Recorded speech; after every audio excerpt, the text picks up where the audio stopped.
Bonjour et bienvenue dans le Journal des sciences. Au sommaire de ce numéro, une stratégie de lutte contre le paludisme, des bulles décryptées par ordinateur, un robot de la taille d'une mouche et le plus petit dessin animé au monde. Dans la lutte contre le paludisme, l'une des stratégies envisagées consiste à infecter les moustiques à l'aide de micro-organismes. Les bactéries de la famille des Wolbachia se révèlent être de bonnes candidates. S'installant dans le cytoplasme des cellules de l'insecte, elles ont la faculté de se transmettre de génération en génération. On estime que près de 60% des insectes en sont déjà porteurs. Mais cela ne concerne malheureusement pas les anophèles, c'est-à-dire les moustiques vecteurs de la dengue ou du paludisme. Et c'est plutôt dommage, car il a été montré en laboratoire que des moustiques infectés par ces bactéries vivent certes moins longtemps, mais deviennent également plus résistants aux parasites responsables du paludisme ou de la dengue. Le problème, c'est que chez ces insectes, l'infection ne se transmet pas de génération en génération.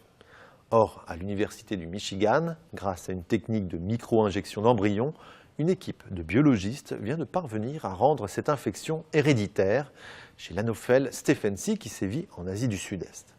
De fait, ils ont pu montrer que la descendance était également infectée par la bactérie et que les glandes salivaires des insectes renfermaient environ 4 fois moins de parasites. En lâchant dans la nature des femelles infectées, les scientifiques estiment que les populations naturelles sensibles aux parasites pourraient disparaître en seulement 8 générations, limitant ainsi la progression du paludisme dans les régions concernées.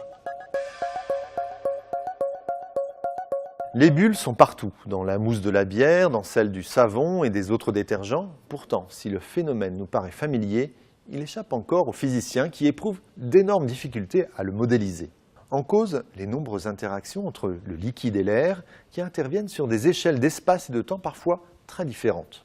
Malgré tout, à l'Université de Californie, Robert Save et Jeff Setian viennent de proposer une modélisation plutôt convaincante. Pour parvenir à ce résultat, les chercheurs ont modélisé chaque processus séparément et établi des règles pour les relier entre eux. Le modèle tient compte du réarrangement des bulles, du drainage du liquide à travers les membranes jusqu'à leur éclatement, le tout sous l'influence permanente des tensions de surface et de la gravité. Cette modélisation a déjà fait ses preuves sur des bulles de savon, mais étant donné sa complexité, les auteurs avancent qu'elle peut s'appliquer à n'importe quel type de mousse, y compris celle constituée de plastique ou de métaux. Dans le monde de la robotique, le modèle animal est souvent source d'inspiration. C'est ainsi qu'en prenant exemple sur la mouche, une équipe de l'université d'Harvard vient de présenter son dernier né, un drone de la taille d'un insecte. Pesant 80 mg, ce robot possède des ailes de polyester d'une envergure de 3 cm, capables de battre 120 fois par seconde.